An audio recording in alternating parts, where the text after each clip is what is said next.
안녕하세요. 주간 AI입니다. 최근 미국에서 군사용 인공지능 기술에 대한 이야기가 많이 들려오고 있습니다. 4일에는 오픈AI가 방위 스타트업 안두릴의 군사용 드론의 기술을 공급한다고 발표했습니다. 안두릴은 군사용 드론을 제작하는 업체입니다. 오클러스의 창립자인 팔머 럭키가 설립한 회사로 유명하며 미국 공군에 드론을 공급합니다. 얼마 전에는 전투 드론 영상으로 화제가 됐습니다. 이어 6일에는 미국의 대표적인 군사용 AI 기업인 팔란티어가 무인 항공기 업체인 쉴드 AI와 협력한다는 발표가 등장했습니다. 쉴드 AI의 무인 항공기는 기존 드론보다 훨씬 장거리를 비행할 수 있는 기체로 이를 통해 정찰 임무가 더 확장될 것이라는 내용입니다. 이에 앞서 메타는 11월 초 미국 정보기관과 국방 관련 업체에 라마를 공급한다고 발표했으며 며칠 뒤에는 엔트로픽도 비슷한 내용을 발표했습니다. 그러자 중국이 발끈하며 대만에 무기를 판매한 업체 13곳에 대한 수출입 금지 조치를 내놓았습니다. 미국은 지난 9월 대만에 무역사절단을 파견했는데 여기에는 군사기술 업체도 다수 포함됐으며 이번 조치는 당시 참여 기업이 대다수 포함된 것으로 알려졌습니다. 쉴드 AI도 그중 하나입니다. 러시아와 우크라이나의 전쟁을 통해 최근 양상이 탱크와 총격전에서 벗어나 드론전으로 변했다는 것은 잘 알려진 사실입니다. 최근에는 우크라이나가 AI로 드론 살상률을 80%까지 끌어올려 올렸다는 소식과 올해 드론을 130만 대 전장에 투입했다는 소식 등이 전해졌습니다. 여기에 에릭 슈미트 전 구글 CEO는 얼마 전 3주마다 전투 드론에 혁신이 일어나고 있으며 이에 따라 전쟁에서 탱크가 없어지고 드론으로 바뀔 것이라고 밝힌 바 있습니다. 물론 그도 전투용 드론 회사를 운영하고 있습니다. 이제는 소총을 탑재한 AI 사족보행 로봇도 계속 공개되고 있습니다. 그런데 이런 사실은 이미 이전부터 조금씩 지적됐던 것인데 최근 들어 미국에서는 공개적으로 많이 다뤄지고 있습니다.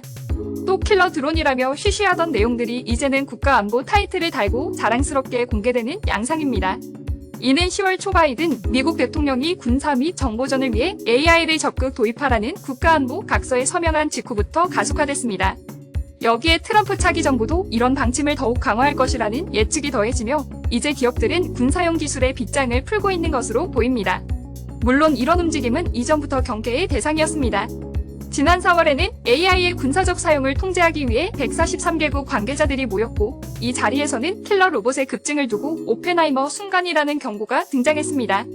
하지만 주요 국가들이 AI와 드론을 활용한 군사 개발에 나서는 가운데 듣기 좋은 소리만 하는 것은 도움이 안 된다는 지적도 있습니다. 특히 드론은 적은 자원으로 전장의 양상을 단번에 뒤집을 수 있는 수단으로 꼽힙니다. 우크라이나 전쟁이 대표적인 예입니다. 또 드론으로 인해 최근 우크라이나 전쟁은 최전선에서 충돌하는 것보다 드론이 적 심장부를 타격하고 반대로 이를 방어하는 데 초점이 맞춰진 분위기입니다. 한마디로 전쟁의 양상을 바꾼 것입니다. 국내도 최근 AI 기업 중 국방 AI를 모토로 내세운 기업이 늘어나는 추세입니다. 펀진과 코난 테크놀로지, 마키나락스, 인피닉 등 중견 AI 기업이 대표적입니다. 국방부의 방산혁 신기업에게도 AI나 드론의 비중은 갈수록 커지고 있습니다.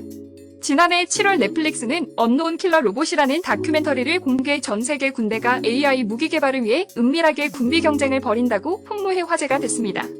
하지만 이제 AI 무기 개발은 더 이상 은밀한 일이 아닌 것으로 보입니다. 이어 국내외 주요 뉴스 전해드립니다. 오픈AI가 12일 연속 발표 이벤트를 예고한 가운데 첫날 추론 모델 O1 프로와 이를 사용할 수 있는 챗GPT 월 $200 유료 요금제를 선보였습니다. 이어 동영상 생성 모델 소라의 출시도 기대된다는 분위기입니다. 일론 머스크의 xAI가 현재 세계 최대 규모의 슈퍼컴퓨팅 클러스터 콜로서스에 투입된 GPU를 10만 장에서 100만 장으로 늘릴 것으로 알려졌습니다. 언뜻 대단해 보이지만 사실 오픈AI나 메타 등 경쟁사도 앞으로 몇 년 뒤에는 대부분 그 정도 수준을 갖출 것으로 보입니다. 알트먼 CEO가 오픈AI의 목표를 상향 조정하려는 모습입니다. 최근 초지능에 대한 언급이 늘어났는데 이번에는 AGI가 사실 대단한 것이 아니고 초지능이 진짜 문제라고 말했습니다. 오픈AI의 사명이 조만간 AGI 개발에서 초지능 개발로 바뀔 것 같습니다. 지금까지 주간 AI였습니다.